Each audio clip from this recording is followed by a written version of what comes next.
Hello ছোট্ট দাদুরা, কেমন আছো তোমরা সবাই? সবাই তোমরা কেমন আছো? একটা শুক্রবার পার করে আবার সবাই ক্লাসরুমে বসলাম এবং তোমাদের সবার হোমওয়ার্কও দেখলাম। সবাই করে নাই, যদিও মাত্র অল্প কয়েকজনের হোমওয়ার্ক আমি পাইছি। তার মানে আমি এতটুকু ধরে নিচ্ছি যে তোমাদের অল্প কয়েকজনের মাত্র পড়াশোনায় মনোযোগ আছে, বা দীর্ঘ সময় মনোযোগ ধরে রাখতে পারো। অল্প সময় সবাই মনে হয় আম, খুব মনোযোগ ধরে রাখতে পারো না, আমার তাই মনে হচ্ছে। হ্যাঁ, এখানে অনেকেই ইয়ে করছে। আরে কেন রে, ভালো নাই কেন? আমি ভালো আছি আলহামদুলিল্লাহ। আর কিছু সময় একটু দেরি হয়ে গেছে। এটা মাত্রই এই রুমেই একটা ক্লাস শেষ হয়েছে, তোদের বড় ভাইয়াদের ইন্টার ফার্স্ট ইয়ারের কলেজের ভাইয়াদের ক্লাস শেষ হইলো।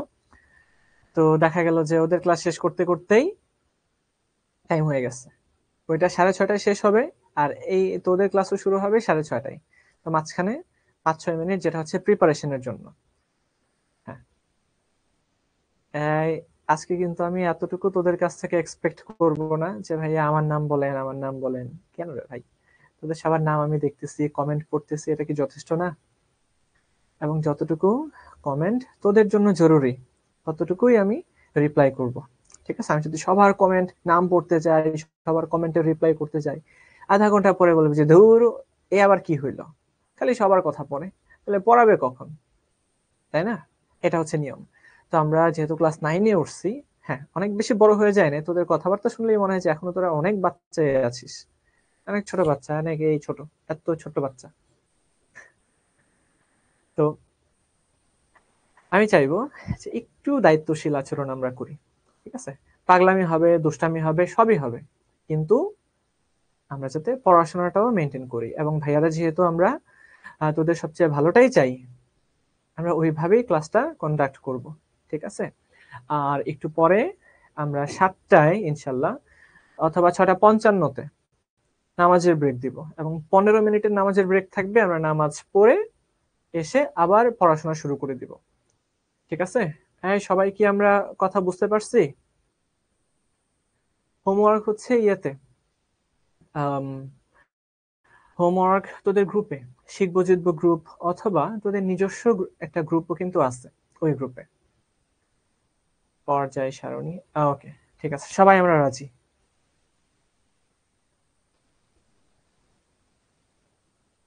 হ্যাঁ, অনেকে ব্রাহ্মণবাড়িয়ার আছে, অনেকে অনেক কমেন্ট করতেছে। আমার কমেন্ট কি দেখতে পাচ্ছেন? আমার কমেন্ট কি পড়তে পারছেন? গ্যাস্ট্রিকের ট্যাবলেট খাই, এটা কি আমাদের জন্য ক্ষতিকারক? হ্যাঁ, ওরে বাবা রে, কত শত প্রশ্ন বাবা রে। আচ্ছা, এটা ভালো। অনেক প্রশ্ন করা ভালো, অনেক জানার আগ্রহ থাকা, এটা অনেক ভালো। হ্যাঁ, আমরা গল্প বলবো স্বয়ং, আমরা গল্প বলবো। হ্যাঁ, কিভাবে ছোটবেলায় ওই অভ্যাসটা তৈরি হয়েছিল যে এই তুই কি এটা পারোস, তোরে শিখায় দেই, এই যে একটা গল্প, তাই না? এটা এটা ইনশাল্লাহ বলবো। হ্যাঁ, ক্লাসের মাঝখানে আমরা বলবো। তো এখন আমরা মনে হয় পড়াটা শুরু করতে পারি। এই সবাইকে আমরা শুরু করতে পারি পড়া? হ্যাঁ, কুমিল্লা, ব্রাহ্মণবাড়িয়া, অনেক। আচ্ছা, কিডনিতে সমস্যা হয় না গ্যাস্ট্রিকের ওষুধ যদি সবসময় কেউ খায়, কিডনিতে সমস্যা হয় না, তবে পাকস্থলীতে সমস্যা হয়। গ্যাস্ট্রিকের ঔষধ, স্পেশালি যারা প্রাজল জাতীয় ওষুধ খায়, প্রোটন পাম্প ইনহিবিটর বলা হয় এদেরকে, অমিপ্রাজল, ল্যান্সোপ্রাজল, ডেক্সল্যান্সোপ্রাজল, ইসোমিপ্রাজল, এই ওষুধগুলা 3-4 মাস যদি কেউ টানা খায়, তাহলে দেখা যাবে যে তার ডায়রিয়া হতে থাকবে। হঠাৎ করে দেখা যাবে 3 মাস পরে তার ডায়রিয়া শুরু হয়ে গেছে, শুরু হয়েছে তো হয়েছে, আর থামে না। ঠিক আছে? এটা সবসময় খাওয়া যাবে না। খুব সিভিয়ার কেসে, যে অনেক বেশি অ্যাসিডিটি শুরু হয়ে গেছে, তারপরে একদম গ্যাসের রিফ্লাক্স হইতেছে, মানে ইয়ে বের, অ্যাসিড বের হয়ে আসতেছে, অনেক বেশি প্রবলেম হলে তখন ইয়ে খাওয়া যাবে। ঠিক আছে? আর এই সীতা, কখনো আমি পাবনা বেড়াতে যাই নাই, তবে আমার অনেক বড় ভাই আছে, বন্ধু আছে পাবনার, খুব ভালো মানুষ তারা। আচ্ছা, হ্যাঁ, অনেকেই 50 পৃষ্ঠা পর্যন্ত পড়েছে। হ্যাঁ রে, আমি তোদের কমেন্ট পোস্টে দেখছি, তোদের সাথে কথাও কিন্তু হয়েছে, আমার গ্রুপেই কথা হয়েছে। আচ্ছা, মিল্ক আর আনারস, এগুলো এতটাই না, এতটা কি বলে, সিরিয়াস কিছু না। আচ্ছা, তাহলে আমরা মনে হয় ক্লাসটা শুরু করতে পারি, শুরু করে দিই। হ্যাঁ, আল্লাহর নামে। আজকে হচ্ছে বিজ্ঞান, বিজ্ঞানের 7th চ্যাপ্টার, রাসায়নিক বন্ধন। রাসায়নিক বন্ধনের ইংরেজিতে কি বলে? ভাইয়েরা তোরা সবাই একটু বলে ফেল, রাসায়নিক বন্ধন কাকে এর ইংরেজিতে কি বলে, এটা একটু আমরা শুনে ফেলি। রাসায়নিক বন্ধনকে ইংরেজিতে কি বলে? রাসায়নিক বন্ধনকে ইংরেজিতে কি বলে? সাবিহা বললো যে ভাই আপনার নাম কি? আমার নাম হচ্ছে শোভন। হ্যাঁ, রুদ্র প্রতাপ সবার প্রথম অ্যান্সার করলো কেমিক্যাল বন্ড। আকিব বললো কেমিক্যাল বন্ড। ইয়েস, রাসায়নিক বন্ধন মানে কেমিক্যাল বন্ডিং। যখনই আমরা দেখব যে কেমিক্যাল শব্দটা আসছে, সেই জায়গায় আমরা বুঝবো ইটস রিলেটেড টু ইলেকট্রন। এটা ইলেকট্রনের সাথে সম্পর্কযুক্ত, ইলেকট্রনের সাথে সম্পর্কিত, ইলেকট্রনের সাথে সম্পর্কিত। তো আমরা শুরুতেই একটা জিনিস শিখে ফেললাম, সেটা কি? যদি কেউ বলে রাসায়নিক বন্ধন, এই রাসায়নিক শব্দটার মানেই হচ্ছে এটা ইলেকট্রনের সাথে সম্পর্কযুক্ত, অর্থাৎ এখানে এমন একটা বন্ধন তৈরি হবে যে এখানে ইলেকট্রন জড়িত থাকবে। একদম সহজ না? এই কনসেপ্টটা একদম সহজ না? ইলেকট্রন জড়িত থাকবে। ইলেকট্রন কিভাবে জড়িত থাকবে? এর উপর বেস করে আমরা কি করব? এর উপর বেস করেই আমরা বিভিন্ন ধরনের রাসায়নিক বন্ধন আলোচনা করব। আচ্ছা, অনেক সহজ। তাহলে আমরা একটু সামনে আগাই। আজকের ক্লাসে আমরা কি কি শিখব? 1 নম্বরে আলোচনা করব হচ্ছে যোজ্যতা ইলেকট্রন। এটাকে ইংরেজিতে বলা হয়, আমরা সবাই লিখে ফেলি, এটাকে ইংরেজিতে বলে ভ্যালেন্স ইলেকট্রন। ভ্যালেন্স ইলেকট্রন, যোজ্যতা ইলেকট্রন মানে হচ্ছে ইংরেজিতে বলা হয় ভ্যালেন্স ইলেকট্রন। আচ্ছা, যোজনী বা যোজ্যতা, এটার ইংরেজিতে বলা হয় ভ্যালেন্সি। যোজনী বা যোজ্যতা, এটার ইংরেজিতে বলা হয় ভ্যালেন্সি। আর আমি ব্র্যাকেটে শর্টকাটে লিখে দিচ্ছি, ভ্যালেন্সি মানে হচ্ছে বেজোড় ইলেকট্রন। ভ্যালেন্সি মানে হচ্ছে বেজোড় ইলেকট্রন সংখ্যা। ভ্যালেন্সি মানে কি? বিজোড় ইলেকট্রন সংখ্যা। আচ্ছা, তারপরে যৌগমূলক ও তাদের যোজনী, এটার ইংরেজিতে বলে, আচ্ছা যৌগমূলককে ইংরেজিতে বলে হচ্ছে রেডিক্যাল। সবাই আমরা লিখি, লিখতে হবে, অনেক লিখতে হবে। 10 মিনিট পরে আমরা ব্রেকে যাব কিন্তু। ভাইয়া 8 থেকে 11 পর্যন্ত কি ছিল? 8 থেকে 11 পর্যন্ত জানি না তোরে। হ্যাঁ ঠিক আছে, একদম ঠিক আছে। Radical and their valency, radical and their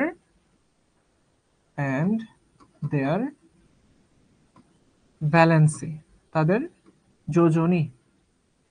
আমরা এখন থেকে একটা কাজ করব, সবাই একটা কাজ করব, প্রত্যেকটা টার্ম এর পাশাপাশি তার ইংরেজি পরিভাষাটাও শিখে ফেলবো। এই দাদুরা সবাই আমরা একটু কথা দেই, আমাকে একটা, তোমরা সবাই আমাকে একটা কথা দাও যে আজকে থেকে তোমরা যতগুলা এরকম টার্ম শিখবা, নতুন পরিভাষা শিখবা, সাথে সাথে তার ইংরেজি পরিভাষাটাও শিখে ফেলবা। এটা শেখাটা যে কত বেশি জরুরি এটা তোমরা বুঝতে পারবা যখন ইউনিভার্সিটিতে উঠবা। ঠিক আছে, সবাইকে কথা দিতে হবে, কিন্তু সাথে সাথে ইংরেজি পরিভাষাটা আমরা শিখে ফেলবো, সবাইকে শিখতে হবে। ইউনিভার্সিটিতে উঠলেই বোঝা যাবে এটার গুরুত্ব কত বেশি। আচ্ছা, এই হুজাইফা এইভাবে কমেন্ট না করি, ওটা এই প্রশ্নটা একদমই জরুরি প্রশ্ন না। আচ্ছা, তারপরে যৌগের রাসায়নিক সংকেত, এটার ইংরেজিতে বলা হয় কেমিক্যাল, সংকেতের ইংরেজিতে বলে formula. Chemical formula, chemical formula of a compound. Chemical formula of a compound, একটা যৌগের রাসায়নিক সংকেত। আমরা যদি বলি সালফিউরিক অ্যাসিড, শাবাশ ফারদিন, সালফিউরিক অ্যাসিড। হ্যাঁ নবনীতা, প্রমিস, এই তো ইনশাল্লাহ শিখবো ভাইয়া, আনিকা বললো। আচ্ছা, তো যেমন সালফিউরিক অ্যাসিড বললাম, এটাকে এত বড় বাংলা ভাষায় না বলে শর্টকাটে লিখে ফেলবো কি H2SO4, H2SO4। তার মানে অনেক বড় একটা জিনিসকে শর্ট করে লিখে ফেলা, এটাকে বলা হয় রাসায়নিক সংকেত। ওকে ওয়াসিম, থ্যাংক ইউ। তারপরে আণবিক সংকেত এবং তাদের গাঠনিক সংকেত। আণবিক সংকেত বলা হয়, ইংরেজিতে বলে মলিকিউলার ফর্মুলা।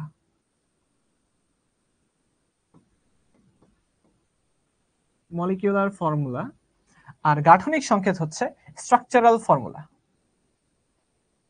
স্ট্রাকচারাল ফর্মুলা, গাঠনিক সংকেত হচ্ছে স্ট্রাকচারাল ফর্মুলা।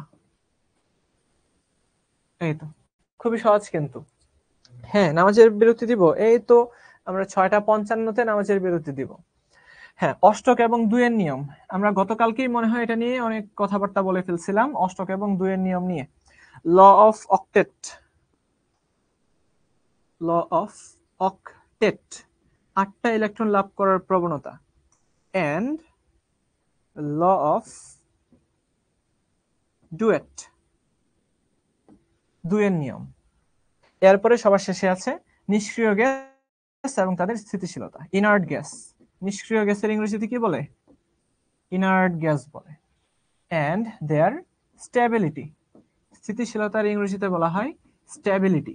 কারণ আমি যখন এই টার্মগুলো কেন জানা উচিত, আমি যখন একটু পরেই মেইন আলোচনায় প্রবেশ করব, অধিকাংশ ক্ষেত্রে আমি ইংলিশ টার্মগুলো উচ্চারণ করব, যাতে তোমরা এই টার্মগুলোর সাথে ইউজ টু হতে পারো। আচ্ছা, হ্যাঁ, একটু ক্লিয়ার করে লিখবো। হ্যাঁ, আসলে একটু ক্লিয়ার করে লেখা দরকার।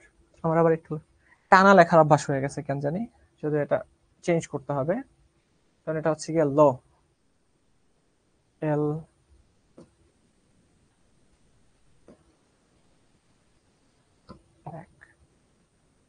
কি হয়ে গেল ভাই? হ্যাঁ, আচ্ছা, এই তো এল এ ডাব্লিউ, ল। নিচেরটা কিভাবে সরাবো ভাই? পার নাকি এইখানে?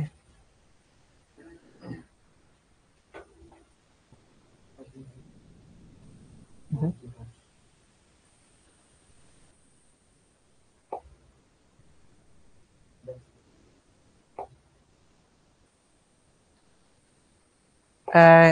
একটু একটু টেকনিক্যাল একটা প্রবলেম হয়ে গেছে, 1 মিনিট সময় নিচ্ছি আমরা। হ্যাঁ,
তো লেখা আসতেছে। হ্যাঁ, হ্যালো, তাহলে আমরা কি উপস্থিত আছি সবাই? দেখি ভাই একটু কমেন্ট সেকশন।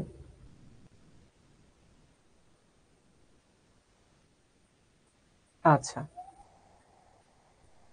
আচ্ছা, পোল কোশ্চেন দিলে কি ভালো হবে? তাই দিব না পোল কোশ্চেন ইনশাল্লাহ আজকে। হ্যাঁ, শোনা যাচ্ছে।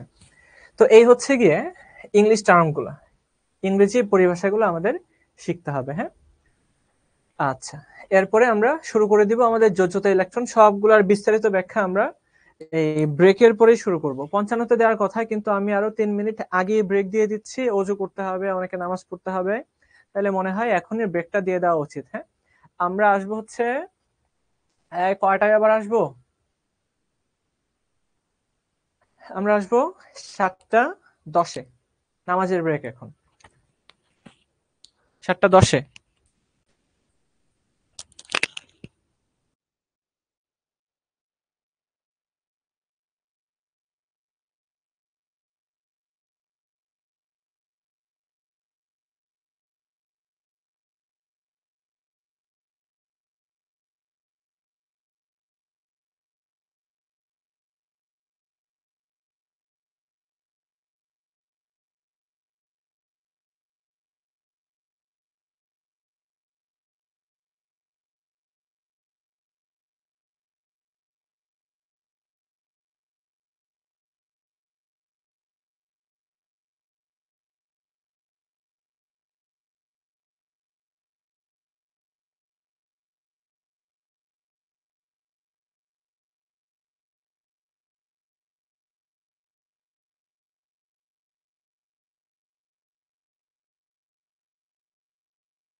Welcome back. সবাই আমরা ব্রেক থেকে চলে আসি। হ্যাঁ হ্যাঁ ভাইয়া, এই তো সাউন্ড আসছে, এবার আসছে, এবার আমরা শুনতে পাবো। হ্যাঁ, ওয়ালাইকুম আসসালাম। ওয়ালাইকুম আসসালাম তানজিম, আফিফ, রাইহান, মুনতাকিম। শুরু করি, হ্যাঁ? আচ্ছা, তো আমরা এই বিষয়গুলো আজকে আমরা আলোচনা করব। শুরু করলাম আজকে প্রথম টপিক, যোজ্যতা ইলেকট্রন। যোজ্যতা ইলেকট্রন বা ভ্যালেন্স ইলেকট্রন। হ্যাঁ, এভরিথিং ইজ ওকে। আজকে কিন্তু অনেক লিখতে হবে। এই শুরুতে তো বলতে ভুলেই গেছি, আজকে কিন্তু অনেক লিখতে হবে খাতায়। সবাই লিখো।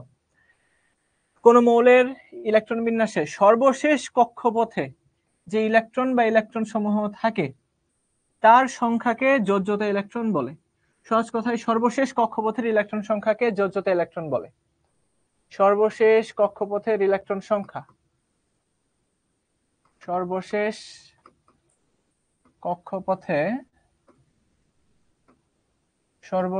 কক্ষপথে বিদ্যমান ইলেকট্রন সংখ্যা। একদমই সহজ। যেমন এখানে সোডিয়াম পরমাণুটা দেখানো আছে, এই যে সোডিয়াম পরমাণুটা দেখানো আছে, আমরা কেউ কি বলতে পারবো এই সোডিয়ামের যোজ্যতা ইলেকট্রন কয়টা?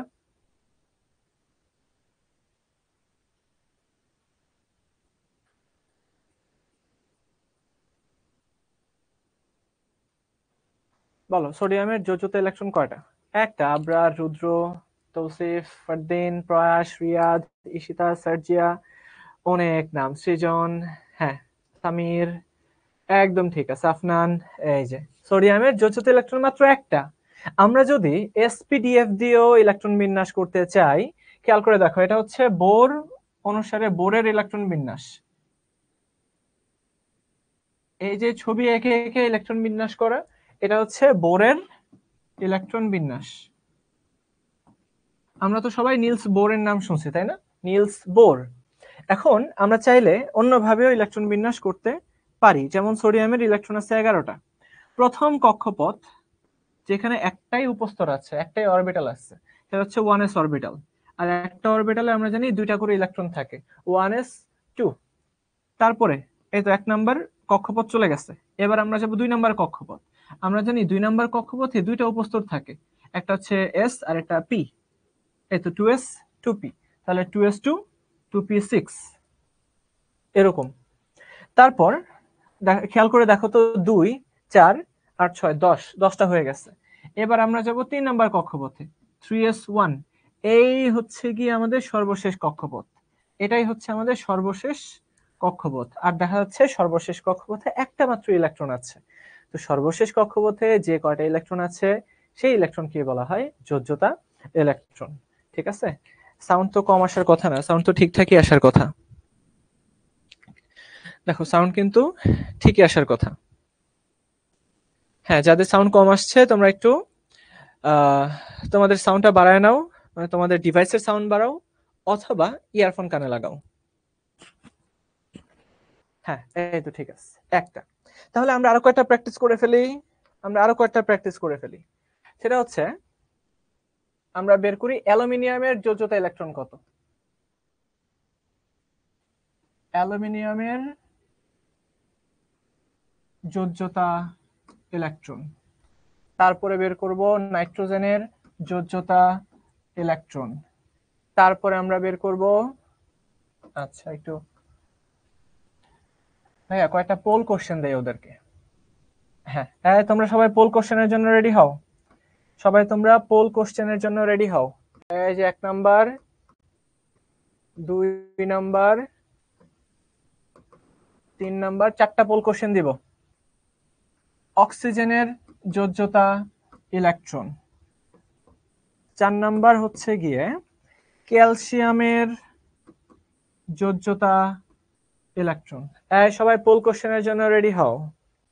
আচ্ছা, অপশন হচ্ছে সবসময় একই থাকবে অপশন, যে একটা, বি হচ্ছে গিয়ে 2টা, সি হচ্ছে গিয়ে 3টা, ডি হচ্ছে গিয়ে 4টা। কেউ ইয়েতে লিখবা না, এখন 4টা পোল কোশ্চেন দিব। 1 2 আচ্ছা নাইট্রোজেন তো না, আচ্ছা নাইট্রোজেনের ক্ষেত্রে দিয়ে দিলাম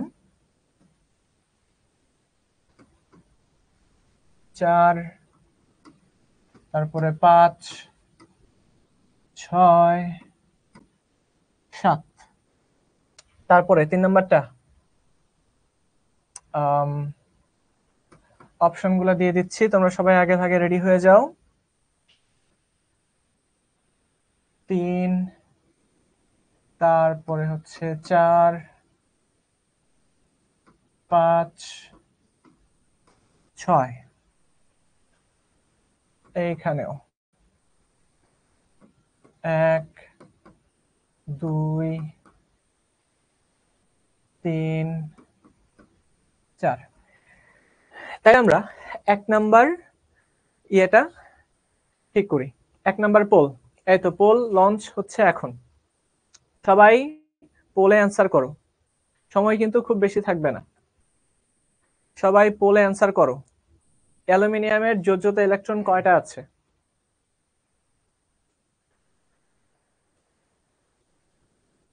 দশ সেকেন্ডের মধ্যে পোল শেষ হবে।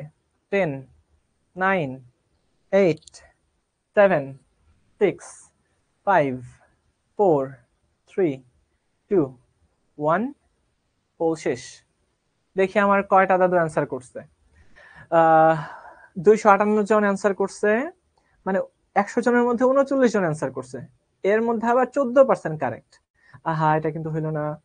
সবার প্রথম অ্যান্সার করছে সাইহান সাদিক, তারপরে রুবাইয়াত হুসাইন, তারপরে ফারহান ফুয়াদ, অর্ণব দাস, তারপরে আমাদের তাসফিন ফাহাদ। খেয়াল করে দেখো, এটা অ্যালুমিনিয়ামের যোজ্যতা ইলেকট্রন কয়টা?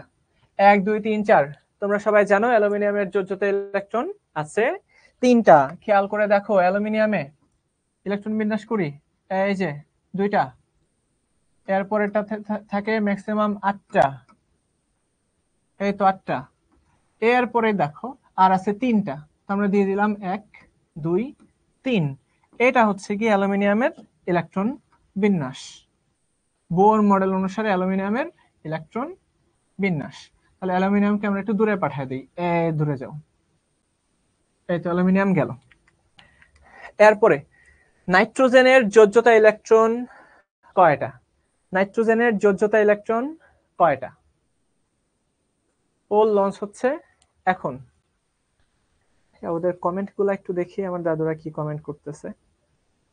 এই মাত্র আসলা, কমেন্ট অ্যান্সার করা যাবে না, পোল লঞ্চ করা হয়েছে, কিন্তু পোল লঞ্চ করা হয়েছে।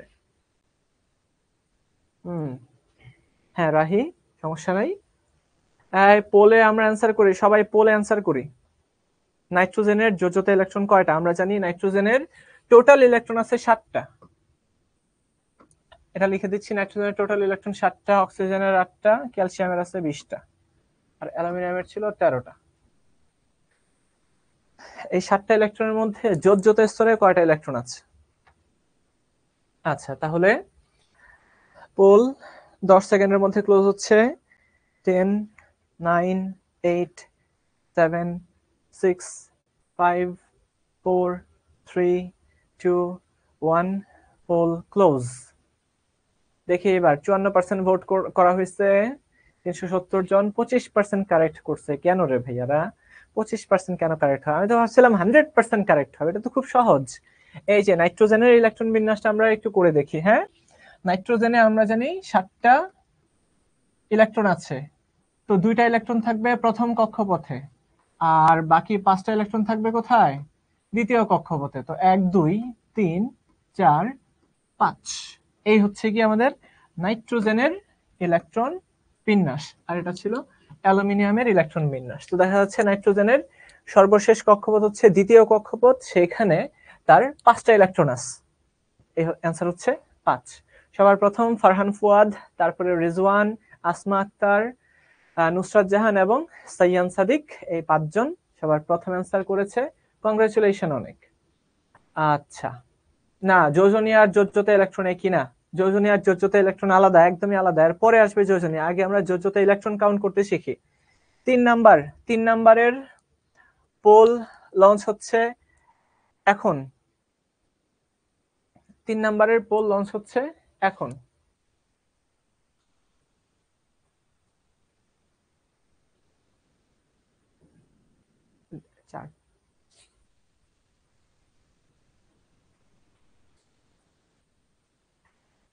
পোল কি গেল?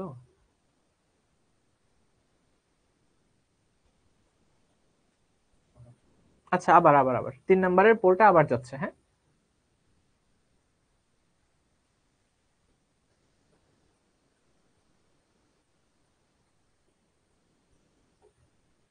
সবাই ইলেকট্রন বিন্যাস করে রেডি থাকো। এই তো পোল গেল। হ্যাঁ, কমেন্টে কি লিখছে ওটা একটু দেখি। 3 নাম্বার, অক্সিজেনের যোজ্যতা ইলেকট্রন কয়টা? অক্সিজেনের যোজ্যতা ইলেকট্রন কয়টা? রাহি, কেন কিছু বুঝবে না? কেন সমস্যা হবে?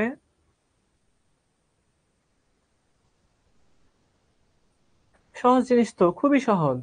এই যে এইবার অ্যান্সার দেওয়া যাবে। এই তো, এই কেউ আমরা গ্রুপে না লিখি, কমেন্টে না লিখি, আমরা পোলে অ্যান্সার করি, দেখবো কয় পার্সেন্ট অ্যান্সার হয়। সবাইকে কিন্তু সঠিক অ্যান্সার দিতে হবে। তাহলে অক্সিজেন এর টোটাল ইলেকট্রন আছে 8টা, যোজ্যতা ইলেকট্রন কয়টা, অর্থাৎ সর্বশেষ কক্ষপথে ইলেকট্রন কয়টা? এই তো, এই তো আবার পোল আসছে। তাহলে আশা করি এই পোলে সবাই আমরা অ্যান্সার করতে পারবো। পোল শেষ হবে 5 সেকেন্ডের মধ্যে। 5, 4, 3, 2, 1, ক্লোজ। নেটওয়ার্কের প্রবলেম। আচ্ছা, এবার দেখি। সবার প্রথম অ্যান্সার করলো নাভিদ, তারপরে সালসাবিল, ফারুক, ফারহান, নাজমুস এবং স্বপ্নিল। কংগ্রেচুলেশন। এখানে আমরা খেয়াল করে দেখি। নুহা কই, পোল তো আসছে, সবাই তো অ্যান্সার করছে। অক্সিজেনের যেহেতু 8টা ইলেকট্রন আছে, নাইট্রোজেনের ছিল 7টা, অক্সিজেনের হচ্ছে 8টা। তাহলে আমরা সবাই দেখি, অক্সিজেন মাঝখানে নিউক্লিয়াস, প্রথম কক্ষপথে থাকে 2টা ইলেকট্রন, এর পরের কক্ষপথে থাকবে 6টা ইলেকট্রন। খুবই সহজ, 1, 2, 3, 4, 5, 6। এই তো টোটাল অক্সিজেনের 6টা ইলেকট্রন আছে। যোজ্যতা ইলেকট্রন হচ্ছে 6। যোজ্যতা ইলেকট্রন কত? 6। খুবই সহজ জিনিস। না না না, এটা অবশ্যই না। আচ্ছা, যাই হোক, এটা শুরুতে একটু ত্রুটি হয়েছে, এরপরে আমরা আবার 4 নম্বরে যাই, কোনো সমস্যা নাই। এরপর ক্যালসিয়াম, এটা অনেক বড় একটা ইয়ে দিয়ে দিলাম, কিন্তু অনেক বড় একটা ইয়ে দিয়ে দিলাম। তাইলে এবার ক্যালসিয়ামের পোল লঞ্চ হচ্ছে এখন। এই তো, এবার সবাই পারতে হবে, কিন্তু এই আন্দাজে দেওয়া যাবে না, এবার সবাই খুব সঠিকভাবে দিতে হবে।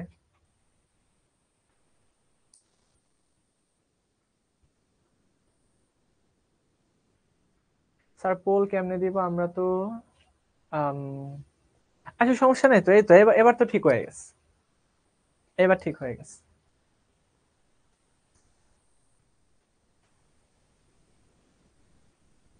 এই তো, ক্যালসিয়ামের যোজ্যতা ইলেকট্রন কত? অপশন 1, 2, 3, 4। ক্যালসিয়ামের যোজ্যতা ইলেকট্রন কত?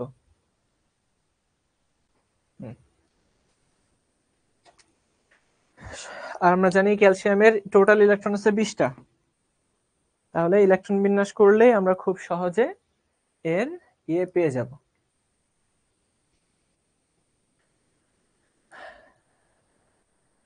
হ্যাঁ, সবাইকে আমরা অ্যান্সার করলাম।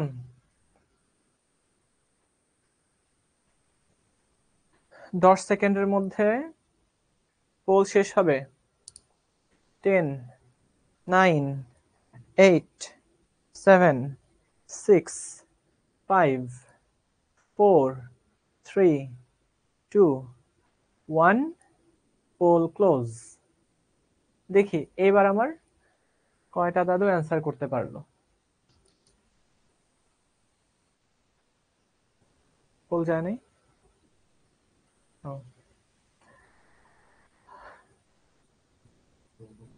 আচ্ছা, এই তো এবার তো ভালো, 59% অ্যাটলিস্ট আমরা ভোট করছি, আর কারেক্ট হয়েছে 28%। আচ্ছা, সবার প্রথম নাভিদ, তারপর ফারহান, রুবাইয়াত হুসাইন, তারপরে ফাহাদ, আব্দুল আল মাহমুদ, মারজু। এই মারজু শব্দের অর্থ কি রে আব্দুল্লাহ? কংগ্রেচুলেশন তোদের 5 জনকে। এই তো সাবাস। আচ্ছা, ঠিক আছে।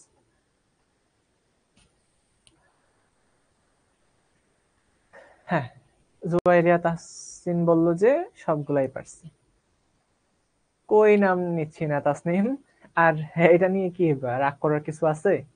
আস্তে আস্তে দেখবে যে সবার নাম নিয়ে নিচ্ছে, একদম সবার। আমরা গতকাল বললাম না এই কোর্সের শেষে, মানে আমি কথা দিচ্ছি তোদেরকে, এই কোর্স শেষে সবাই ইনশাল্লাহ সবাই এক বাক্যে সবাই মেনে নিবা যে কেমিস্ট্রি হচ্ছে সব থেকে পছন্দের সাবজেক্ট, এতটুকু আমি এনশিওর করতেছি। আচ্ছা, শাওন ভাইয়া বলছিল এগুলো, শাওন ভাইয়া ঠিকই বলছে যা বলছে। আচ্ছা, 103তম, তাই না? তো আমরা দেখে ফেলি, ক্যালসিয়ামেরটা দেখে ফেলি। হ্যাঁ, ক্যালসিয়ামের ইলেকট্রন বিন্যাসে আমরা দেখতে পাবো 1 নম্বর কক্ষপথে থাকবে 2টা ইলেকট্রন, 2 নম্বর কক্ষপথে থাকবে 8টা ইলেকট্রন। সেইভাবে না দিয়ে এইভাবে দেওয়া উচিত, 1 2 3 4 5 6 7 8। 3 নম্বর কক্ষপথেও থাকবে 8টা ইলেকট্রন, 1 2 3 4 5 6 7 8। এই তো 20টা হইলো। আর সর্বশেষ কক্ষপথে, সরি 18টা হইলো, আর সর্বশেষ কক্ষপথে থাকবে 2টা।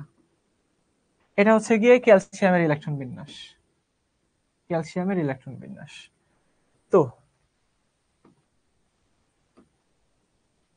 এই হচ্ছে গিয়ে ক্যালসিয়ামের ইলেকট্রন বিন্যাস। দেখা যাচ্ছে যোজ্যতা ইলেকট্রন কয়টা? 2টা। খেয়াল করে দেখি, যোজ্যতা ইলেকট্রন 2টা। তো অ্যালুমিনিয়ামের ছিল 3টা, নাইট্রোজেনের হচ্ছে 5টা, অক্সিজেনের হচ্ছে 6টা, আর ক্যালসিয়ামের 2টা। এই এতটুকুই। পর্যায় সারণী 3 থেকে 12 পর্যন্ত গ্রুপগুলোর জন্য ছন্দ লাগে না ভাইয়া, এগুলোর জন্য ছন্দ লাগে না। আচ্ছা, তাহলে আমরা একটু সামনে আগাই। আশা করি আমরা যোজ্যতা ইলেকট্রন সম্পর্কে ধারণা পাইছি। এবার 2 নম্বর টপিক, খুবই ইম্পর্টেন্ট টপিক, সেটা হচ্ছে যোজনী বা যোজ্যতা, ইংরেজিতে যাকে আমরা বলছি ভ্যালেন্সি। ভ্যালেন্সি, দেখো ভ্যালেন্সির এত কঠিন ডেফিনিশন আমাদের লাগবে না, আমি সহজ একটা ডেফিনিশন বলে দিচ্ছি। যোজনী বা যোজ্যতা হচ্ছে সর্বশেষ কক্ষপথে বিদ্যমান বেজোড় ইলেকট্রন সংখ্যা। লিখো, সর্বশেষ কক্ষপথে বিদ্যমান, সবাই ঝটপট করে লিখো, আমি কিন্তু পেজ উল্টায় দিব একটু পরেই। বেজোড় ইলেকট্রন সংখ্যাকে ওই মৌলের যোজনী বা যোজ্যতা বলে।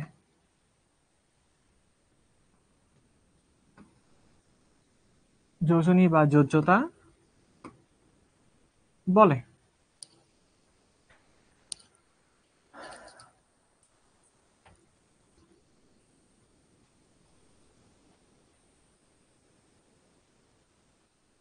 ঠিক আছে, সর্বশেষ কক্ষপথে বিদ্যমান বেজোড় ইলেকট্রন সংখ্যাকে ওই মৌলের যোজনী বা যোজ্যতা ইলেকট্রন যোজ্যতা বলে। যোজনী বা যোজ্যতা বলে। তার মানে যোজনীর সাথে যোজ্যতার যোজ্যতা ইলেকট্রনের সাথে যোজ্যতার পার্থক্য কি? যোজ্যতার ইলেকট্রন মানে হচ্ছে যে টোটাল যতগুলা ইলেকট্রন থাকবে, ঠিক আছে? আর যোজ্যতা মানে যতগুলা বেজোড় ইলেকট্রন থাকবে। যেমন নাইট্রোজেন, সবাই লিখো, যেমন নাইট্রোজেনের যোজনী সমান 3, কিন্তু যোজনী ইলেকট্রন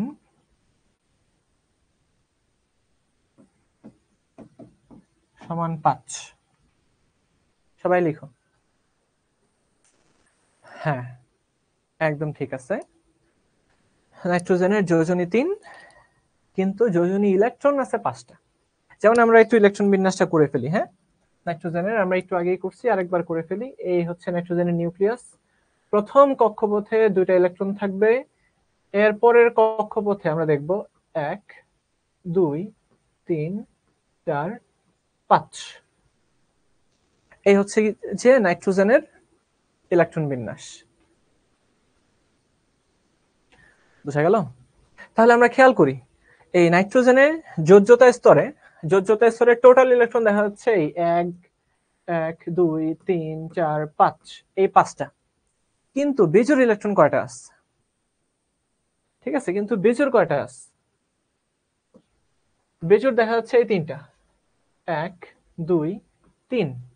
তো এর যোজনী সমান 3 আর যোজ্যতা ইলেকট্রন সমান 5।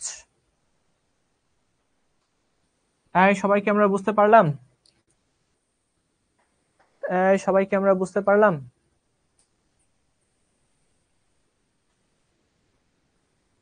আরো অনেকগুলো আমরা বের করব, কোনো চিন্তা নাই, আর অনেকগুলো বের করব। এটা বুঝতে পারলাম কিনা? বেজোর, জোর বেজোর আমরা বুঝি না। কে বলতেছে যে বেজোর মানে বুঝে না? কি কি বলতেছে রে? একে দিব কিন্তু। জোর মানে হচ্ছে জোড়ায় জোড়ায়, মানে দুইটা যেখানে থাকবে এটাকে আমরা বলি জোরবদ্ধ ইলেকট্রন, আর যেখানে আলাদা আলাদা থাকে এটাকে আমরা বলি বেজোর ইলেকট্রন। তাহলে আমরা আরেকটা উদাহরণ দিয়ে বোঝাচ্ছি। আরেকটা উদাহরণ দিই, হ্যাঁ। আরেকটা উদাহরণ হচ্ছে অক্সিজেন। হ্যাঁ, অক্সিজেনই দেই। অক্সিজেন, অক্সিজেনের টোটাল ইলেকট্রন আছে 8টা। আমরা বোর মডেল অনুসারে ইলেকট্রন বিন্যাস করতে পারি, অথবা অরবিটাল দিয়েও ইলেকট্রন বিন্যাস করতে পারি। ঠিক আছে, তোমরা কোনটা চাও? বোর মডেল অনুসারে গোল্লা গোল্লা দিয়ে করব নাকি অরবিটাল দিয়ে করব? শাওন ভাইয়া কিন্তু দুইটাই শিখাইছে ইলেকট্রন বিন্যাস, আশা করি দুইটাই কিন্তু ভাইয়া শিখাইছে। এখন তোমরা আমাকে বলো আমি ইলেকট্রন বিন্যাস কিভাবে করব? অরবিটাল দিয়ে করব? অরবিটাল দিয়ে? আচ্ছা, আমি অরবিটাল দিয়ে করি। আচ্ছা, বোর অরবিটাল সবাই দুইটাই বলতেছে। আচ্ছা, শুরুতে আমি এটা দিয়ে করি। টোটালের 8টা ইলেকট্রন আছে, তার মানে 1 নাম্বার কক্ষপথে আমরা জানি দুইটা ইলেকট্রন থাকবে। 1 নাম্বার কক্ষপথে দুইটাই থাকে, তাই না?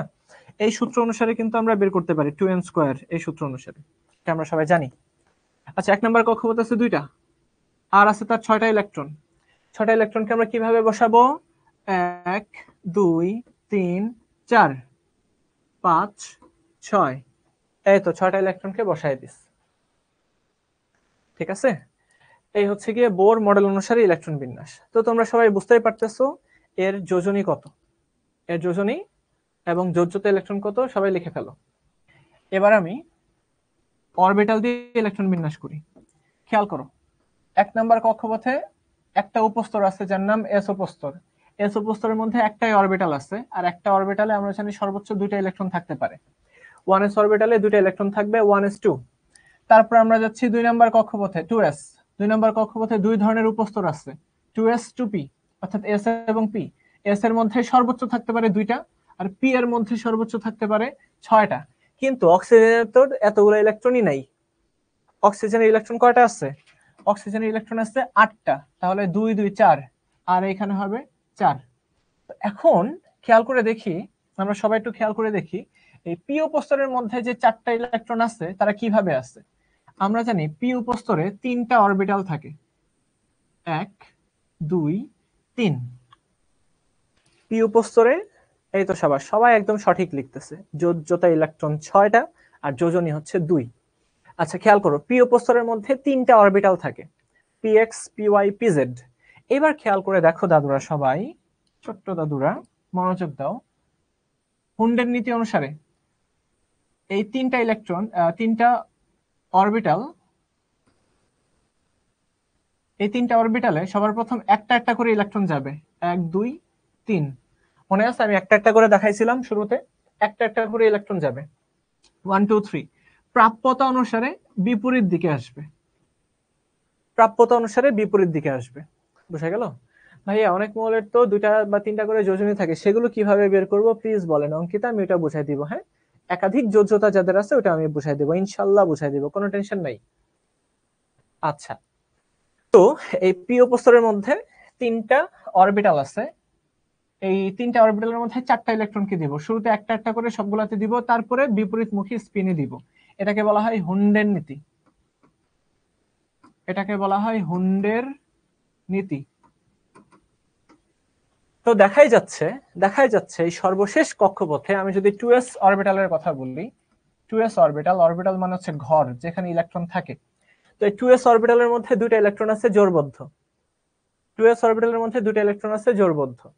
তারপরে 2p অরবিটালের মধ্যে দেখা যাচ্ছে টোটাল 4টা ইলেকট্রন, যার মধ্যে একটা জোড়, এত একটা আছে জোড়, আর বাকি দুইটা কি বেজোড়। বোঝা গেল কি? তাইলে এবার সবাই খেয়াল করে দেখো, এখানে জোড়বদ্ধ ইলেকট্রন দেখা যাচ্ছে, মনোযোগ, জোড়বদ্ধ ইলেকট্রন একটা, দুইটা, এই হচ্ছে দুইটা জোড়, দুইটা আছে জোড় আর দুইটা বেজোড়, তাই না? তাই না? এটা হচ্ছে অক্সিজেন।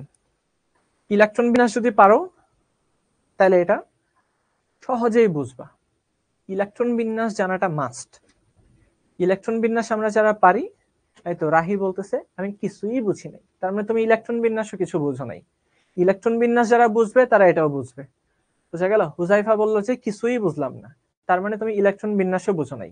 এই তো, ইলেকট্রন বিন্যাস না বুঝলে এটাও বুঝবা না, একদম শুরুতে সাফ কথা। যারা ইলেকট্রন বিন্যাস বুঝো না তারা এখনই বের হয়ে যাও এই ক্লাস থেকে, কারণ ইলেকট্রন বিন্যাস যদি না বুঝো এরপরের কিছুই বুঝবা না। শুরুতেই বলে দিছি, বন্ধন মানে, রাসায়নিক বন্ধন মানেই ইলেকট্রনের সাথে রিলেটেড। বুঝা গেল? যারা ইলেকট্রন বিন্যাস বুঝবে না তারা এই ক্লাসও বুঝবে না। এই তো অনেকেই বুঝতে পারতেছে, সাবাস। হ্যাঁ, ইলেকট্রন বিন্যাস একদমই সহজ। আচ্ছা, হুন্ডের নীতিটা একটু বোঝায় দিই, হুন্ডের নীতিটা একটু বোঝায় দিই। হুন্ডের নীতি হচ্ছে সমশক্তি সম্পন্ন অরবিটালে, সবাই একটু লিখে নাও, এটা পরীক্ষায় আসে। সমশক্তি সম্পন্ন অরবিটালে, সমশক্তি সম্পন্ন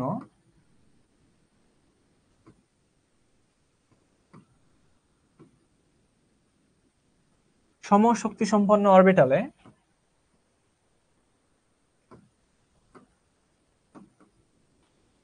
ইলেকট্রন সর্বপ্রথম একমুখী স্পিনে প্রবেশ করে। স্পিন মানে হচ্ছে এই যে অ্যারো চিহ্নগুলো দিতেছি না, এগুলো হচ্ছে ঘূর্ণনের ডিরেকশনকে নির্দেশ করে। ঠিক আছে? ইলেকট্রনগুলো কিন্তু ঘুরে, নিজের অক্ষের চারপাশে ইলেকট্রনগুলো ঘুরে। ঠিক আছে? এখন ইলেকট্রনগুলোর ঘূর্ণন প্রকাশ করার জন্য আমরা এই চিহ্নগুলা দেই। ঠিক আছে?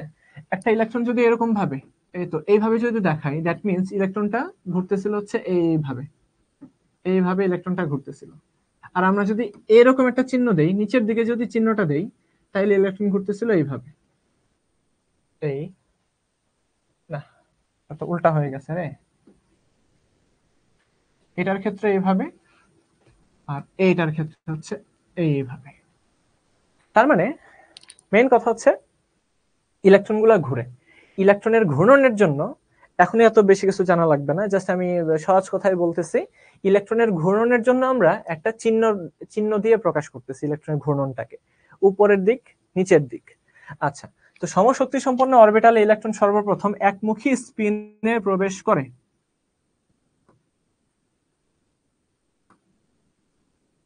একমুখী স্পিনে প্রবেশ করে, অর্থাৎ সর্বাধিক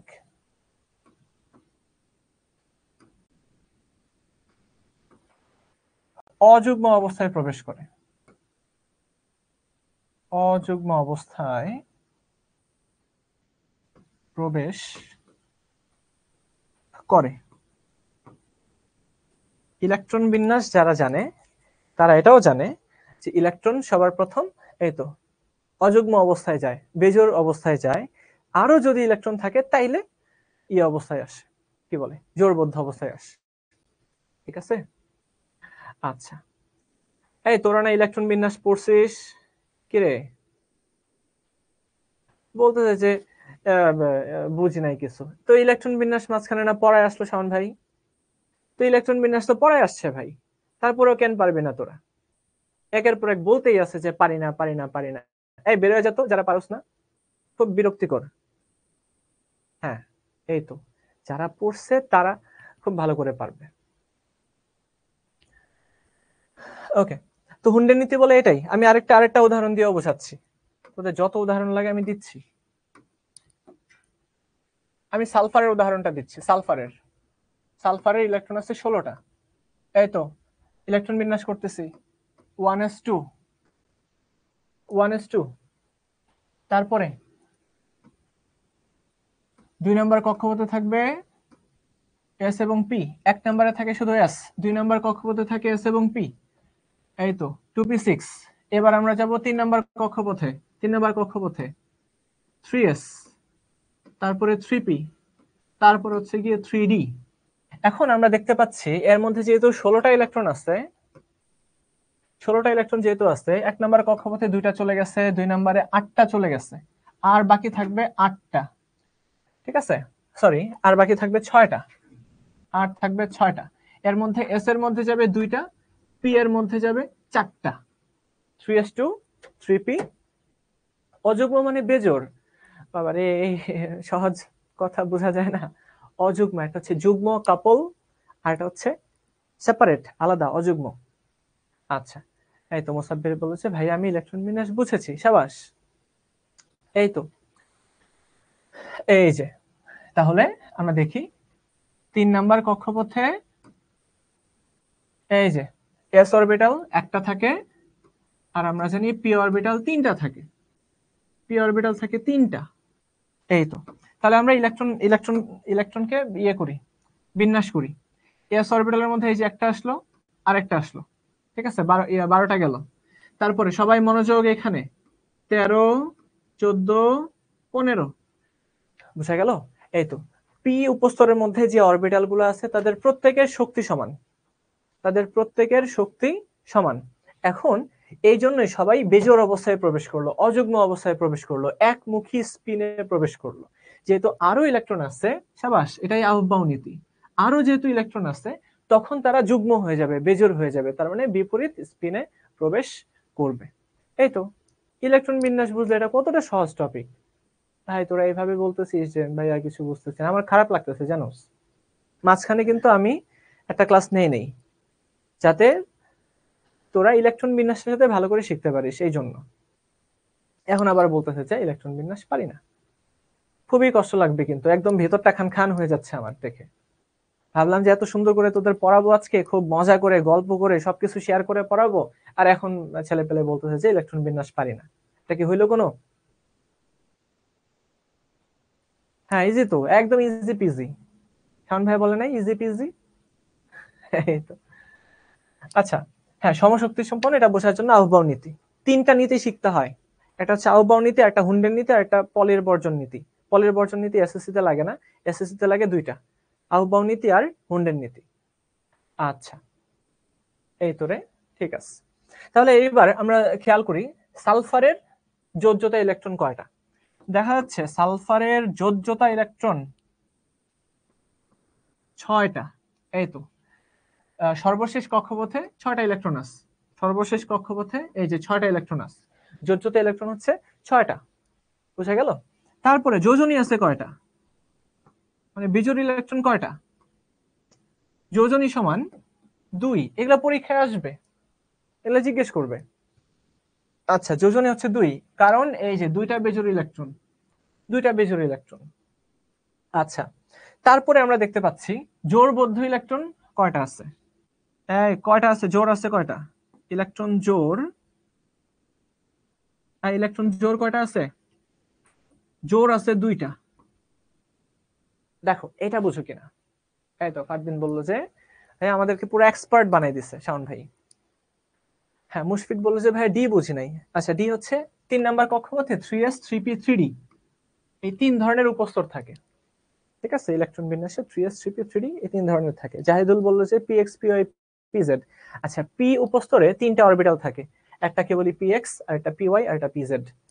ঠিক আছে, ওটা মাথা গরম করার দরকার নাই, এটা আমরা দেখি। তো ইলেকট্রন জোড় যে 2টা, এটা আমরা বুঝতে পারছি কিনা?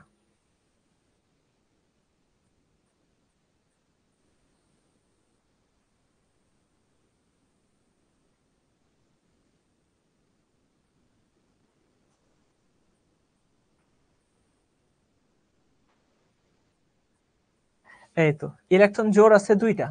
এই তো, ইলেকট্রন জোড় 2টা, একটা জোড়, 2টা জোড়, একটা জোড়, 2টা জোড়। অর্থাৎ এই যে জোড়বদ্ধ ইলেকট্রন আছে 2টা, আর বেজোড় ইলেকট্রন আছে 2টা।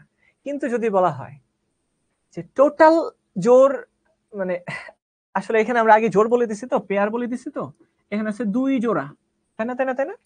এই তো 2টা জোড়া আছে না, এটা মাথায় রাখতে হবে, 2টা জোড়া। তো সালফারের মধ্যে জোড়বদ্ধ ইলেকট্রন আছে, মানে ইলেকট্রন জোড় আছে 2টা, আর বেজোড় আছে 2টা। এই সুতরাং যোজনী 2।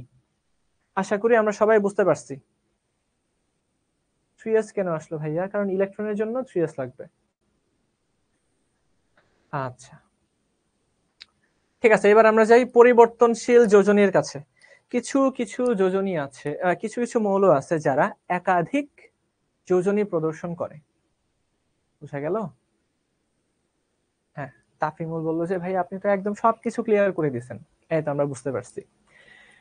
হ্যাঁ, তাহলে আমরা দেখি কিছু কিছু মৌল আছে যাদের একাধিক যোজ্যতা দেখা যায়। যেমন এই আয়রন, আয়রনের দুইটা যোজনী দেখা যায়। যেমন এই যৌগটাতে আমরা দেখতে পাচ্ছি আয়রন, আয়রন দুইটা ক্লোরিনের সাথে যুক্ত আছে, অর্থাৎ এই যে একটা ক্লোরিন, এই যে আরেকটা ক্লোরিন। আর আরেকটা যৌগ আছে যেখানে আয়রন তিনটা ক্লোরিনের সাথে যুক্ত থাকতে পারে। ভাইয়া এবার প্রশ্ন হচ্ছে আমরা এই যৌগ দেখে কিভাবে যোজনী বুঝতে পারি? ঠিক আছে, আমরা এই যৌগ দেখে কিভাবে যোজনী বুঝতে পারি, এটা হচ্ছে আমাদের এখন জানার বিষয়, বা এটা আমাদের বুঝতে হবে। সবাই মনোযোগ দাও, একদম পিন পতন নীরবতার মাধ্যমে, কেউ কোনো কিছু লিখতে পারবে না। আমরা একটু সমযোজী বন্ধনের দিকে যাই। সবাই মনোযোগ দাও, সমযোজী বন্ধন গতকালকে একবার পড়াইছি, আজকে আমি আরেকবার পড়াবো। সমযোজী বন্ধন, দেখো সমান যোজনী শেয়ার করে যে বন্ধন তৈরি হয়, সমান যোজনী শেয়ার করে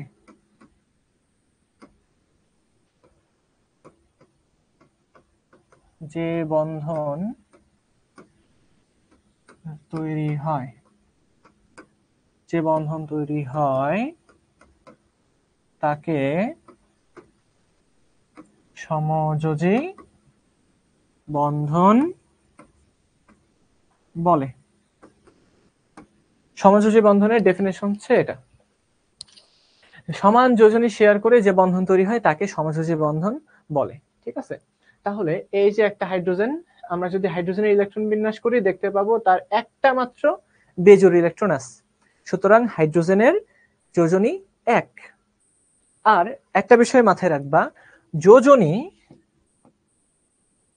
একটা বিষয় মাথায় রাখবা, যোজনীকে আমরা বলতে পারি হাত, মানে জাস্ট আমরা বলতে পারি আর কি, যোজনীকে আমরা হাতের সাথে তুলনা করতে পারি। সবাই মনোযোগ দিয়ে কথাটা শোনো, যোজনীকে আমরা হাতের সাথে তুলনা করতে পারি। যেমন চিন্তা করো, আমি যদি এমন হয়, ধরো যে কোন একটা ঘটনা, কোন একটা ওকেশনের মধ্যে, ওকেশনের মধ্যে, হ্যাঁ আজকে আমার 2টা ক্লাস, এরপরে আরেকটা ক্লাস আছে, তো যদি কোন একটা উৎসবের মধ্যে আমি এইভাবে নিজের 2টা হাত একসাথে জোরবদ্ধ করে বসে থাকি, কেউ কি আমার সাথে হ্যান্ডশেক করতে পারবে? হ্যাঁ নাজিয়া, আমি এটা বুঝাই দিচ্ছি, আরেকবার বুঝাই দিচ্ছি, খেয়াল করো। যদি আমি, ঠিক আছে মুশফিক, থ্যাংক ইউ, আমি যদি এইভাবে হাত একসাথে জোরবদ্ধ করে রেখে দেই, তাহলে আমার সাথে কেউ কি হ্যান্ডশেক করতে পারবে? পারবে না। এই তো আরিয়ানা একদম ঠিক ধরতে পারছে, আমরা কিন্তু, কেউ কিন্তু আমার সাথে হ্যান্ডশেক করতে পারবে না। কিন্তু আমি যদি 2টা হাত ছেড়ে দেই, যদি 2টা হাত আমি ছেড়ে দিই, তাহলে তো এবার সবাই হ্যান্ডশেক করতে পারবে নাকি? দেখি কেমনে হ্যান্ডশেক করবে। হ্যান্ডশেক এবার করব, এই যে 2টা হাত, ঠিক আছে, এবার এই হাত দিয়ে একজনের সাথে হ্যান্ডশেক করব, এই হাত দিয়ে আরেকজনের সাথে হ্যান্ডশেক করব। ভাই আপনি কি একটু আসবেন এখানে, একটু আমার সাথে হ্যান্ডশেক করেন। হ্যাঁ, দেখো দেখো কেমনে যোজনী সমযোজী বন্ধন কেমনে হয়। এই যে দেখো আমার একটা হাত আছে না, আর এই যে আমাদের ভাইয়ার আরেকটা হাত, এই যে দেখো দুইজনে কি করলাম, বন্ধন তৈরি করলাম। এই বুঝতে পারছো, এই যে আমার একটা যোজনী, ভাইয়ার একটা যোজনী, এই যোজনী দিয়ে আমরা একটা বন্ধন তৈরি করলাম। এই যে দেখো আরেকটা যোজনী, সবাই মনোযোগ দাও, এই যে ভাইয়ার আরেকটা যোজনী, এই যে দেখছো 2টা বন্ধন তৈরি হয়েছে। ভাইয়া থ্যাংক ইউ সো মাচ। তো এই ইলেকট্রন মানেই হচ্ছে যোজনী, যেটা দিয়ে সে বন্ধন তৈরি করতে পারবে। তো হাত আছে মানেই সে বন্ধন তৈরি করতে পারবে। বুঝা গেল? এই তো হ্যান্ডশেক হয়ে গেছে। 10 মিনিট এক্সটেন্ড করেন এ পর্যন্ত। এবার সবাই মনোযোগ দাও, এই হাইড্রোজেনের ভাই আছেই মাত্র একটা হাত, মাত্র একটা হাত আছে, তো সে কি করবে? এই তো, তো এই যে একটা হাত, এই যে একটা যোজনী, এই যোজনী সে শেয়ার করবে। এই তো সে তার হাতটাকে বাড়ায় দিবে, সে তার হাতটাকে বাড়ায় দিবে। তাহলে কি দুইজনে আমরা হাত শেয়ার করলাম না, আমরা হ্যান্ডশেক করলাম না? এই ধরনের বন্ধনকে বলা হয় সমযোজী বন্ধন। সবার কি ক্লিয়ার হয়েছে সমযোজী বন্ধন?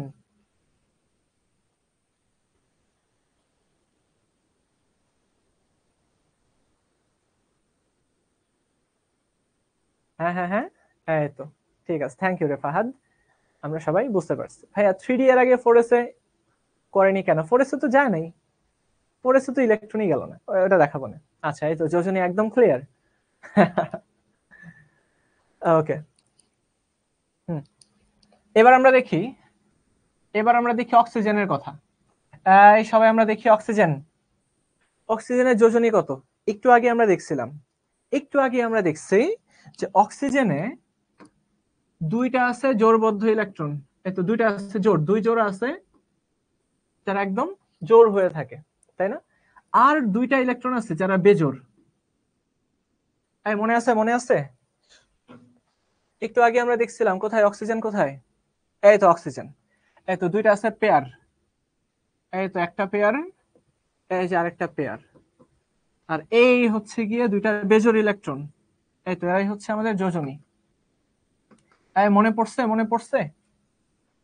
পড়ছে আশা করি অক্সিজেনের দুইটা যোজনী। তাহলে এই যে আমরা খেয়াল করি অক্সিজেনের দুইটা যোজনী, আর আমরা একটু আগেই দেখতে পাইছি আমাদের হাইড্রোজেন বাবাজের যোজনী হচ্ছে 1। এই তো হাইড্রোজেনের যোজনী কত? 1। এবার আমাকে বলো, এই একটা অক্সিজেন কয়টা হাইড্রোজেনের সাথে যুক্ত হতে পারবে? লেখালেখি অফ করে দিয়ে আমার শুধু প্রশ্নের উত্তর দিবা, আর কিছু না। হ্যাঁ বলো, একটা অক্সিজেন কয়টা হাইড্রোজেনের সাথে যুক্ত হতে পারবে? আচ্ছা রে, আমি হুন্ডের নীতিটা আরেকবার বুঝাই দিব না। সাবাস আরমান, অন্বেষা, ফারজানা, রায়হান শেখ, তারপরে এবার অনেক নাম চলে আসতেছে, আর পড়তে পারতেছি না। সবাই আমরা ঠিক বলছি, একদম সবাই ঠিক বলছি। এই তো যেহেতু এই অক্সিজেনের হাত আছে দুইটা, ঠিক আছে, আর হাইড্রোজেনের হাত আছে একটা, তো অক্সিজেন একাই দুইটা হাইড্রোজেনকে ধরতে পারবে। এই যে এইভাবে, এই যে একটা, এই যে আরেকটা, দুইটা হাইড্রোজেনকে ধরতে পারবে। এই তো, তাহলে এই একটা হাত দিয়ে সে হাইড্রোজেনকে ধরলো, এই আরেকটা হাত দিয়ে সে হাইড্রোজেনকে ধরলো। বুঝা গেল যোজনীর মিনিংটা কি? যোজনী মানে হচ্ছে যুক্ত হওয়ার ক্ষমতা। এই তো আমি আরেকটা কথা বলে দিচ্ছি, যোজনী সমান হচ্ছে যুক্ত হওয়ার ক্ষমতা।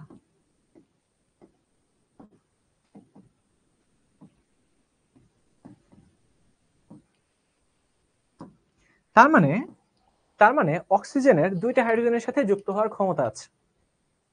অক্সিজেনের দুইটা হাইড্রোজেনের সাথে যুক্ত হওয়ার ক্ষমতা আছে। এই জন্যই আমরা দেখতে পাই যখন পানি তৈরি হয় তখন H2O এইভাবে তৈরি হয়, একটা অক্সিজেন দুইটা হাইড্রোজেনকে ধরতে পারে। তাই জিঙ্কের যোজনী বের করে দেন। আচ্ছা ঠিক আছে, দিব না। হ্যাঁ, ইয়েস, যোজনী মানে হ্যান্ডশেক করা, যোজনী মানে হাত, হাত দিয়ে সে হ্যান্ডশেক করবে, হ্যান্ডশেক করে সে ইয়ে তৈরি করবে। ভাইয়া সমযোজী বন্ধন ইংলিশ টার্মটা কি? এই তো সাবাস, সমযোজী বন্ধন ইংলিশ টার্মটা হচ্ছে covalent bond. Covalent covalent covalent bond, অর্থাৎ দুইজনে এই ভ্যালেন্সি শেয়ার করছে, এটা কি বলা হয়? Covalent bond. আছে? হ্যাঁ ওয়াহিদ, এই তো তোর নামটা নিয়ে নিলাম, আর কষ্ট পাইস না রে। সব মৌলের একই যোজনী আছে না, সব মৌলের একই যোজনী না, আলাদা আলাদা যোজনী আছে। একটা শর্টকাট শেখায় দেই, শর্টকাট।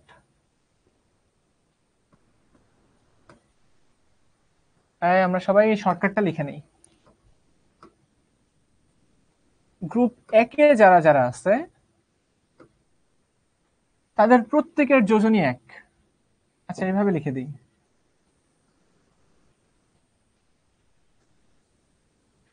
গ্রুপ, সবাই আমরা লিখি গ্রুপ সংখ্যা আর হচ্ছে যোজনী সংখ্যা।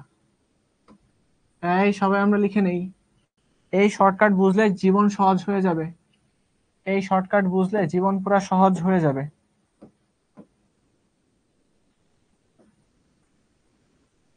জীবন সহজ করার শর্টকাট, লিখে রাখো, জীবন সহজ করার শর্টকাট। হ্যাঁ হ্যাঁ, কই সুমাইয়া, কই নিলাম না, এই তো নিয়ে নিলাম। এই ক্লাসটা মাত্র 2 মিনিট ইয়ে করবো, তারপর আবার কিন্তু 9টায় তোদের সাথে আমার ক্লাস আছে। তোদের সাথে আমার ক্লাস, প্রত্যেককে উপস্থিত থাকতে হবে, প্রত্যেককে উপস্থিত থাকতে হবে।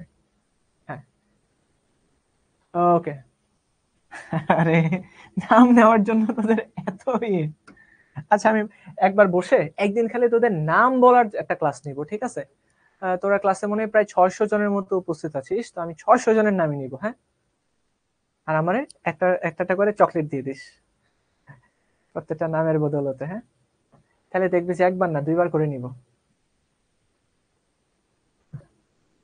আচ্ছা, 1 নাম্বার গ্রুপে যারা থাকবে, গ্রুপ সংখ্যা যদি 1 হয়, যে সমস্ত মৌল 1 নাম্বার গ্রুপে থাকে, আচ্ছা আফসারা এই তো, তাদের যোজনী 1। 1 নাম্বার গ্রুপে যারা থাকবে তাদের যোজনী 1, এই তো। 2 নাম্বার গ্রুপে যারা থাকবে তাদের যোজনী 2। সহজ না একদম? 2 নাম্বার গ্রুপে যারা থাকবে তাদের যোজনী 2। আচ্ছা, ফারজানা বলে 10টা চকলেট দেবে, ওরে বাবা রে বাবা। আচ্ছা, তারপর 13 নাম্বার গ্রুপে যারা থাকবে তাদের যোজনী হচ্ছে 3। 14 নাম্বার গ্রুপে যারা থাকবে তাদের যোজনী 4। 14 নাম্বার গ্রুপে এটা শর্টকাট, একদম মুখস্থ করে ফেলতে হবে, একদম মুখস্থ। হ্যাঁ, 15 নাম্বার গ্রুপে যারা থাকবে তাদের যোজনী 3 হইতে পারে, 5 হইতে পারে। 15 নাম্বার গ্রুপে যারা আছে তাদের যোজনী 3 হইতে পারে, 5 হইতে পারে।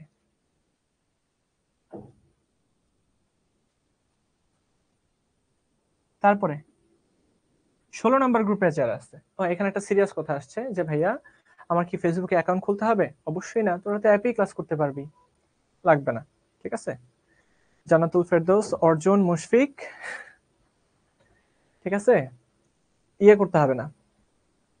আচ্ছা, যারা 16 নাম্বার গ্রুপে আছে তাদের যোজনী হতে পারে 2, হতে পারে 4, হতে পারে 6। যারা 17 নাম্বার গ্রুপে আছে তাদের যোজনী হতে পারে 1, হতে পারে 3, হতে পারে 5, হতে পারে 7। খেয়াল করে দেখ দাদুরা, কত সুন্দর একটা টেকনিক আমি শেখাই দিলাম।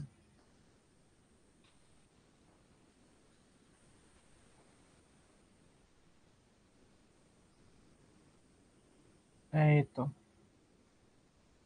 ঠিক আছে। আর যদি 18 নাম্বার গ্রুপে থাকে তাহলে হতে পারে 0, হতে পারে 2, হতে পারে 4, হতে পারে 6, হতে পারে 8। তাই সবাই আমরা ঝটপট ঝটপট করে লিখে নেই, সবাই আমরা টপাটপ করে লিখে ফেলি। হ্যাঁ,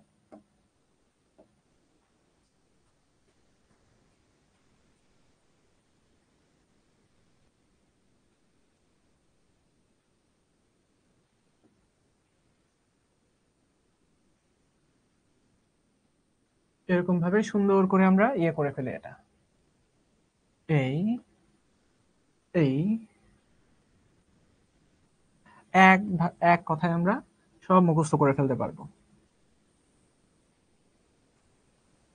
হ্যাঁ, আমি কিন্তু এখন লিখতেছি, কেউ কমেন্ট করলে কারোর কমেন্ট আমি দেখতে পারবো না। আমার কিন্তু মাথার পিছে 2টা চোখ নাই। এই, ঠিক আছে, কাজ শেষ।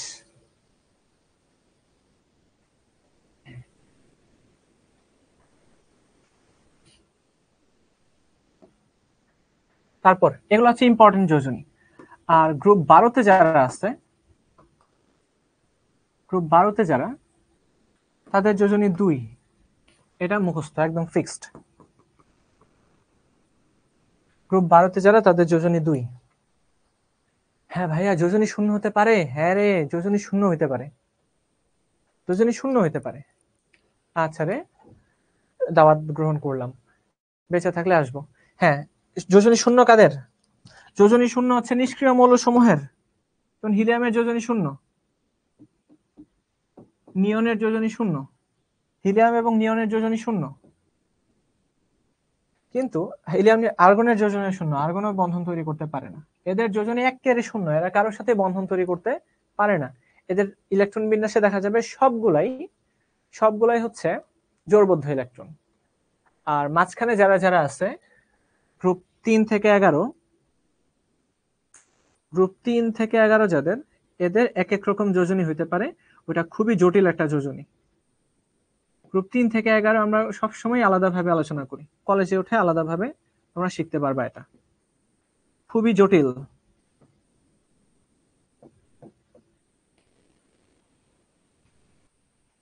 সদ্য এতক্ষণে এসে জিজ্ঞেস করলো যে স্যার যোজনী মানে কি,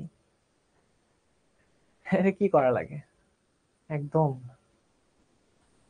মেরে 5 আঙ্গুলের দাগ বসায় দেবো পিঠের মধ্যে।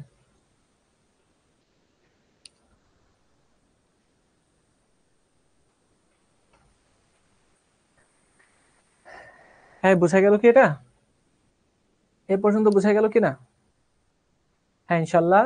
মুজাইফা টি শার্ট। আচ্ছা দেখি একদিন একটা কন্টেস্টের আয়োজন করবো না, কন্টেস্টে যারা ভালো করবে তাদের প্রত্যেককে আমি টি শার্ট পাঠাবো শিখো থেকে, ঠিক আছে? কিছুদিন পরে আমি একটা, এই যখন চ্যাপ্টার গুলা পড়ানো শেষ করব, শেষ করার পরে একটা সুন্দর পোস্টার প্রেজেন্টেশন দিব।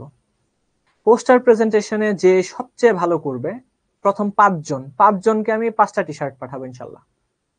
হ্যাঁ, পোস্টার প্রেজেন্টেশনে। হুম, ইয়াস ইয়াস, সত্যি। এই চ্যাপ্টারগুলো আগে শেষ করে নেই, এই চ্যাপ্টারটা শেষ করে নিই, তারপরে আমি একটা ইয়ে দিব, এবং ফেসবুক গ্রুপে আমি এটা নিয়ে অ্যানাউন্সমেন্ট করব, ঠিক আছে? ফেসবুক গ্রুপে অ্যানাউন্সমেন্ট করব। আর আরেকটা কথা, এরপরে কিন্তু আবার 9টায় ক্লাস, নেক্সট এরপরে আবার 9টায় ক্লাস, আজকেই আজকেই আবার 9টায় ক্লাস। তো 9টায় ক্লাস শুরু করার আগে আমি তোদের জন্য এই হুন্ডের নীতি ইলেকট্রন বিন্যাস সংক্রান্ত একটা ভিডিও আমি রেকর্ড করে তোদেরকে পাঠিয়ে দিব। এবং এখনই সবাই দ্রুত খাওয়া দাওয়া করতে বসে যা, বসে তোরা খেতে খেতে আমি ভিডিওটা বানায় ফেলবো, এই ভিডিও দেখে তারপরে 9টায় ক্লাস করতে বসবি সবাই। বলো আমার কথা কি বুঝতে পারছো কিনা? হ্যাঁ, আরে টি শার্ট পাঠানোর বহুত ব্যবস্থা আছে, বহুত ব্যবস্থা আছে। হ্যাঁ, আমার তো কষ্ট লাগেই, আমি যখন দেখি যে এত কষ্ট করে তোদেরকে পড়াচ্ছি কিন্তু তোরা ভাইয়া বুঝি না, এটা করেন ওটা করেন, মানে কি পড়াচ্ছেন বুঝতেছি না, এই সমস্ত কথা যখন আমি শুনি না, খুব খারাপ লাগে, ভেতরে খুবই কষ্ট লাগে। গায়ে গোতরে পরিশ্রম করতেছি, চিল্লাপাল্লা করতেছি, এটা কোনো কষ্ট না, কিন্তু যখন দেখতেছি যে তোরা বুঝতেছিস না তখনই কষ্টটা লাগে। হ্যাঁ, ভিডিও আমি গ্রুপের মধ্যে দিয়ে দিব, শিখবো জিদ্দ গ্রুপে দিয়ে দিব এবং তোদের গ্রুপেও দিয়ে দিব ইনশাল্লাহ। হ্যাঁ, তাহলে সবাই এখন ঝটপট করে খাওয়া দাওয়া করে ফেল, তারপরে গ্রুপের মধ্যে ইনশাল্লাহ আমি একটা ভিডিও দিয়ে দিব, তারপরে ওটা দেখে তোরা সবাই 9টায় আবার ক্লাসে জয়েন করবি, ঠিক আছে? এখন এই পর্যন্ত থাকুক, গল্পটা 9টার ক্লাসে বলবো। সবাই ভালো থাকি।